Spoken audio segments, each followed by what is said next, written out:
here Sri Maharaji is delineating a particular pathway for the soul to take. All of his talks, they have an underlying theme, that we are looking for happiness. And depending on who we think we are, so we will look. If we think ourselves to be the body and all the ensuing parts that make up our body, the mind, intellect, senses, etc., then with that understanding, which is of the material power Maya, we look to the world. But the soul power within the human body, which generates the feeling in the first place, show me the joy, it's not satisfied. It will not accept that a chocolate-dipped ice cream or a slew of children or wealth or celestial environment will satisfy the soul. It's impossible, because the soul, and Maharaj again speaks at great length to say the Atma, the Jivatma, the individual soul, is a natural, eternal part of the Supreme Being, the Supreme Soul, known as Paramatma, also known as Mahavishnu, known as Shri Krishna, and many different names. But these names have a particular manifested purpose. So once we start thinking, where does my happiness lie? Well, it's not in the world. It's to do with my soul power and its relationship with God, Bhagavan. So here Maharaji delineates again, once we're talking about the divine realm, just as material power Maya has different time and space, the Swargalok, the celestial abodes, the middle region called Mrityulok, the lower regions called Naraklok, and so on. So the divine, also eternal, and this divine phenomena, it has many different ways to experience it. In brief, Maharaji would say, for example, there is the Brahm aspect. Brahm aspect is actually the divine light emanating from the body of Sri Krishna himself. But it is just light. In other words, it has formless, has no qualities, has no divine abode, has not the power of grace. This formless energy flows through everything. And it's like taking your thimble of water that, say, represents your soul, and throwing it into the ocean, and that little thimble of water merges with the ocean, and the individuality of the Jeev is never found again. It's finished. But it is a divine experience. And the pathway to that is known as Gyan Yoga, the way of knowledge, the way of Tattvam Asi, Soham, this energy that flows through everything. But Sri Maharaji says there is no individual experience. One becomes the ocean of bliss, but one does not experience that ocean. There's lots Maharaji says about this, and the complexity of it, and the difficulty of it to approach and realize, and then having to have a guru of that class to guide you. And even if you become successful on the path of Gyan Marg, the way of knowledge, still you have to surrender to Bhagavan, Sri Krishna, and by grace, at the ultimate end, by grace you can merge and your personality becomes one with the energy flow of Brahm. And then Maharaji talks about the internal dwelling nature, Paramatma. This is the power that lives within, that takes note of your every thought and gives you the consequence. And that Paramatma, another form of Paramatma, is Mahavishnu, and Mahavishnu is the almighty aspect of God. Almighty. But in the almighty aspect of Mahavishnu, Vaikunt Lok, here it is all majesty. It is like a subject to a king. There are no personal associates. There are no leelas for which the soul can engage with Mahavishnu. They just have his darshan from a distance. So in other words, Shri Krishna is Mahavishnu, Shri Krishna is Brahm, the formless, but majesty in the Mahavishnu aspect prevails. There is no sweetness. Then Maharaji starts talking about, okay, if we put aside the Brahm aspect, we put aside the Mahavishnu aspect, and now we come to the loving form of Bhagavan, or the different forms. And of all the different forms of Bhagavan, Sitaram, Radha Krishna, they are where they perform the leelas of love. And then Maharaji explains about the different bhav, devotional approaches to Bhagavan, in this case towards Sri Krishna. So then you come to Dasya bhav, where that is higher than subject to king, which is Shanta bhav, which is Mahavishnu. Deeper than that is Dasya bhav, where you look upon Bhagavan Sri Krishna as your master and you are the servant. But deeper than that, we come to the next level called Sakhya bhav. And Sakhya bhav is friendship. You have the divine friendship of Sri Krishna. And the friendship has more liberty, more closeness, more intimacy, less formality than, say, a servant to master relationship. You can see this in the world also, but not in the divine sense, in a material sense. But deeper than Sakhya bhav, you come to Vatsalya, parental love. A parent has much more liberty with Bhagavan Sri Krishna as their child. Can scold, can feed, can keep close, embrace and so on. But going even deeper, there is less majesty when we get to what is known as Madhurya bhav. Here, in fact, there's no majesty in Vatsalya, the parental, or Sakhya. Even Dasya, there's a little hint of it.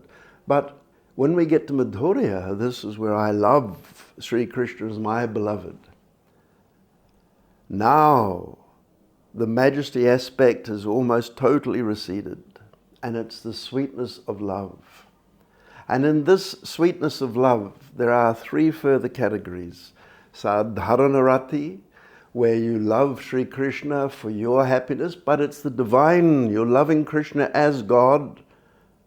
You are attached completely to Sri Krishna, but your bhav, your approach of devotion is to make yourself happy, but still you become the saint. Then we go to Samanjasa. This is like the queens, like Rukmini and so on, Mahalakshmi. Here they love Sri Krishna for his happiness and their own. This is known as Dwarika bhav, and this is the Samanjasa Rati aspect of a class of gopi. But that is not the deepest aspect. Then you come to Samartha Rati. This is the gopis of the highest class. These are the gopis of Braj. These are the gopis of the Kunj Ras, which the queens cannot enter. Kunj Ras was Sri Krishna and Radha. And these gopis, they are Nishkam Prem. They are selfless in their devotion. They don't want anything, just for your happiness.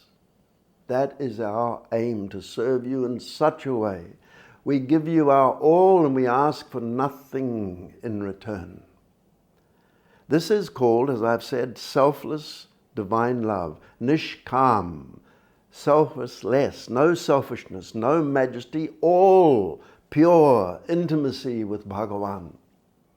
And Sri Krishna explains, well, since you love me without asking for anything, I am indebted to you for eternity. I will give you my everything. And this is the Maharas dance. This is where, by the grace of Radha, Sri Krishna performed the supreme dance of love. Even Lord Ram, though Lord Ram and Krishna are one and the same, when the sages of Dandak forest came to Lord Ram during his time of dissension on this earth plane, They loved him of such a high caliber. Lord Ram said, I cannot give you what I want in this form as Ram.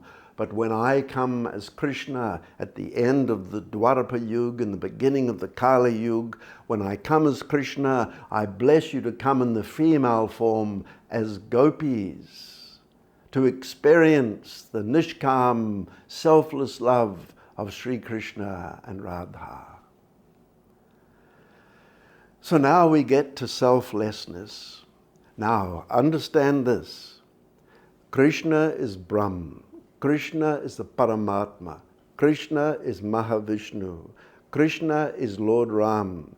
Krishna is the husband of the wives of Dwarika, of Mathura, but of the Braj.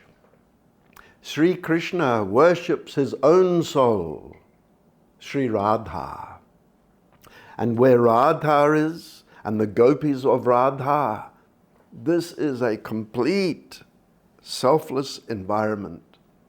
And so the souls, there are many different layers. For example, if you talk about the give and take relationship of the 16,108 queens, wives of Sri Krishna, they reach up to the 8th stage of bhakti known as Anuraga Bhakti.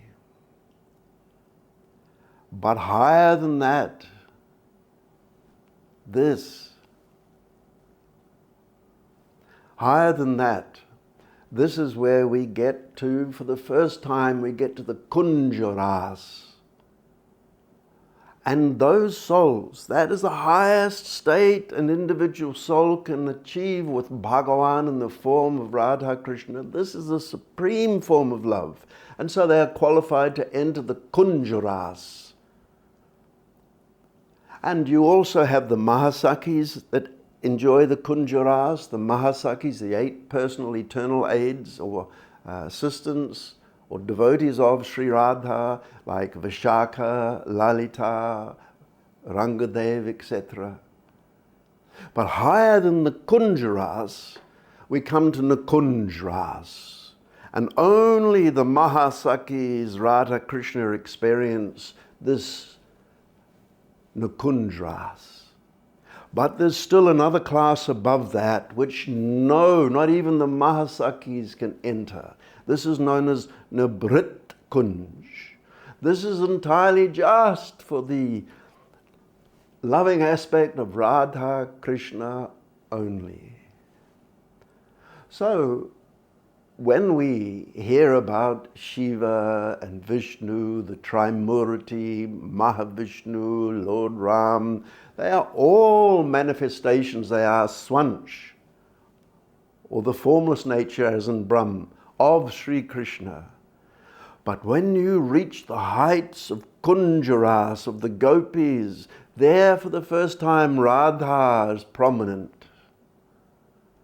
And it's purely selfless, and so it is zero majesty and pure devotional, loving, sweet sentiment of the Leelas of Radha Krishna and the gopis. And as I've mentioned, you have the Nikunjaras that the Mahasakis enter with Sri Krishna and Radha. Then you have Nibrittaras, which is Radha Krishna only. Now, Maharaji has said, who knows of Radha? Really anybody knows of Radha. The Vedas don't speak directly of Radha. He said, I'm introducing, and he quotes from the Radha Upanishad, etc.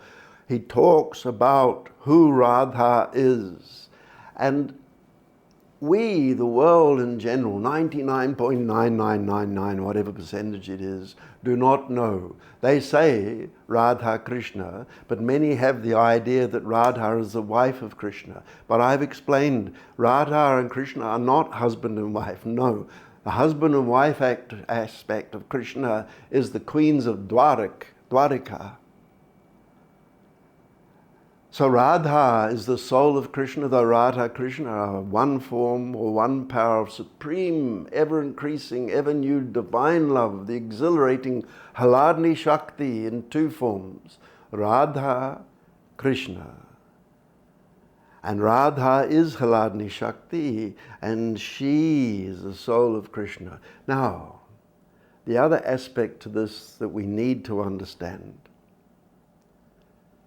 unless you have a guru who is of that class, who is authorized to teach of that class, who can grace the individual soul through their surrender to experience that class of selfless Nukunja, Kunjaras aspect.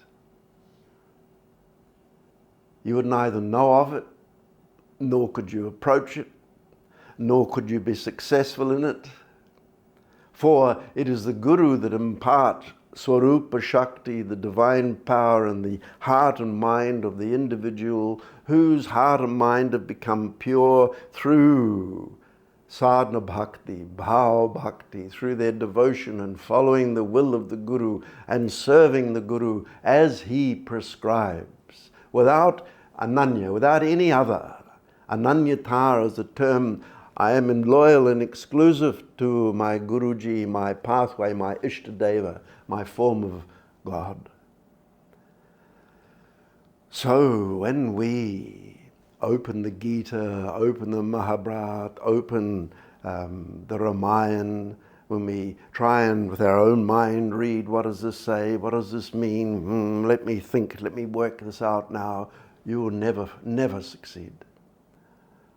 And if a guru, I mean a genuine Mahapurush, a saint, comes along and starts teaching, he or she will teach according to what they have experienced.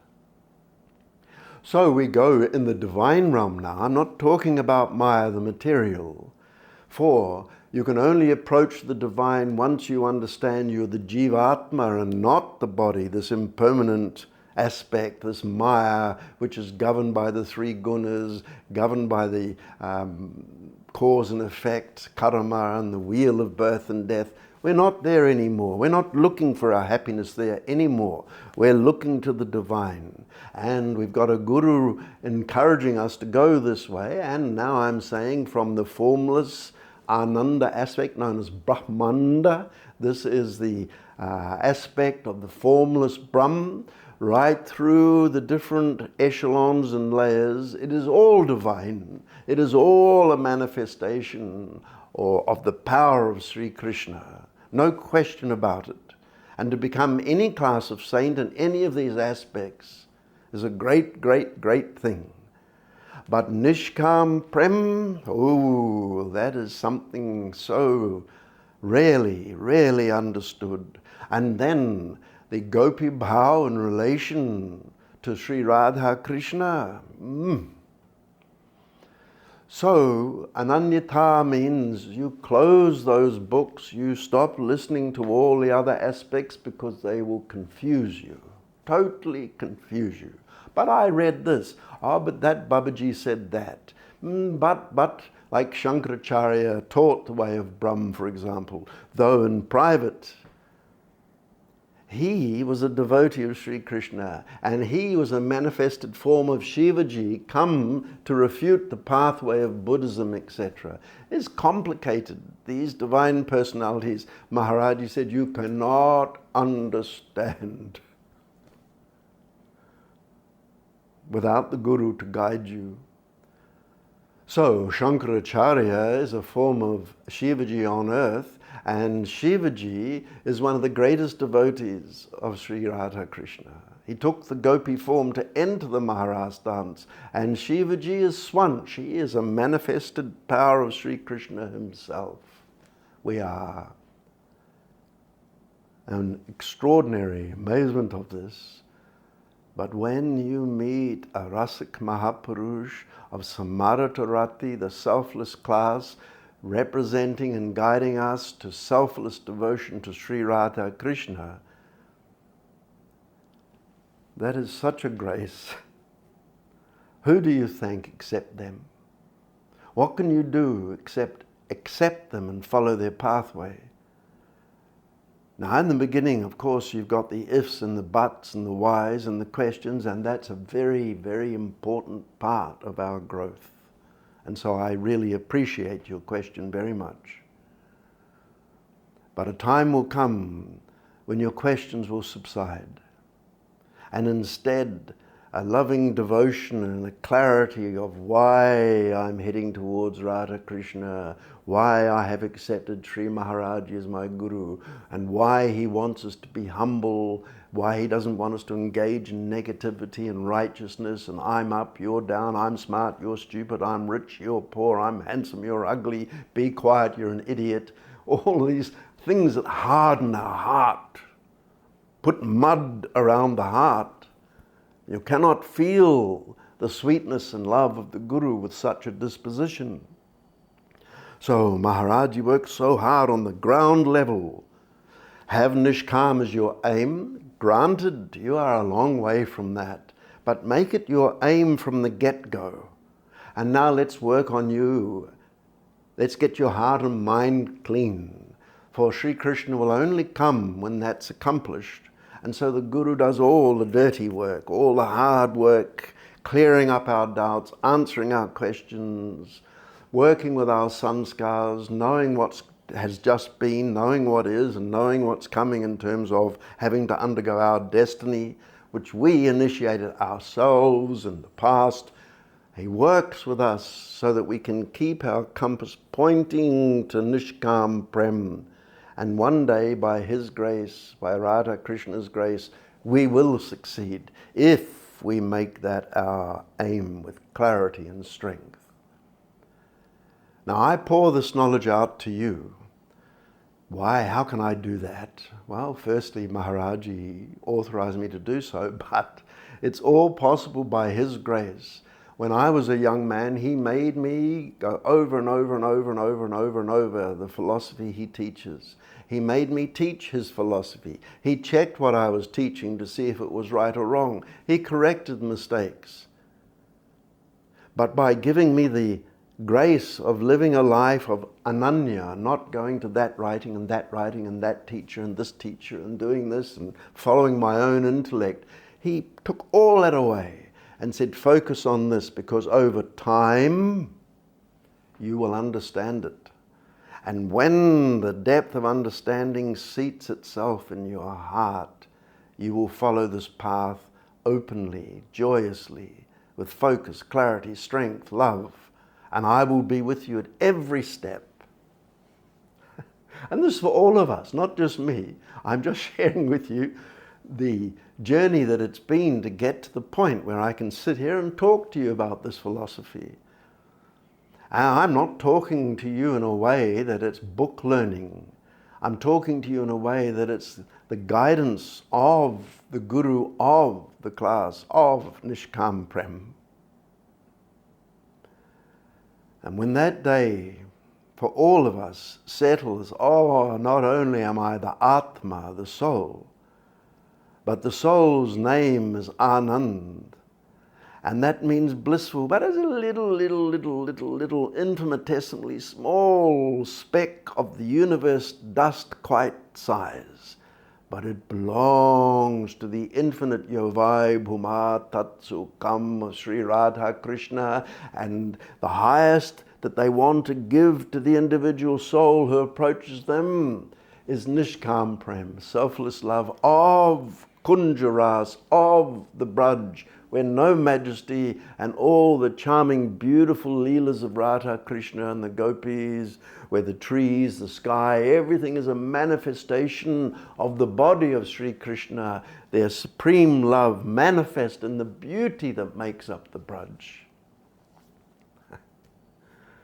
And when this lands, one day you'll sit up and you say, my goodness, I may be being challenged by all things, like the world, how to deal with it, like my crazy mind running left, right and center and bouncing off the walls like a mad person.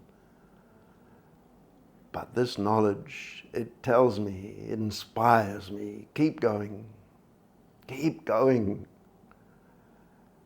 You have never heard something as beautiful as this, and you'll not hear it anywhere else. Nowhere else will you hear of this play of divine love where you can embrace Bhagavan, God, as your divine beloved, without fear, without distance, without majesty, like a subject to a king. Oh, I can see him there. He is on the balcony 300 meters away. He's just a speck, but that's him. No. Sri Krishna, come. And Radha, he holds the feet of Radha, he massages the feet of Radha, he adores Radha. He hugs the trees, asking them, have you seen my Radha? Tell me. Such is his love. By her grace he graces, by her love he loves. So when we meditate on Nritta Kunj, the divine nature of Radha Krishna in that aspect, that's what our Maharaj is telling us. You meditate on them in that aspect. And because the Guru is authorized to teach us, to guide us, to nurture us towards that, if we throw our lot, so to speak, into that pathway, nothing will stop it happening. That's the nature of supreme grace, kindness, mercy. You ask nothing and you say the name Radha, and Sri Krishna will come running. Oh, did you say Radha? And not only you saying Radha, but you understand who she is, the most precious of me, the soul of myself. Anyone that loves her, I am compelled to love. Ye yatamam prapadyante tanstadhaiva bhajam yaham. I will love you in the way that you love me. If you love me because the soul of myself is Radha, I will give you the kunj rahas.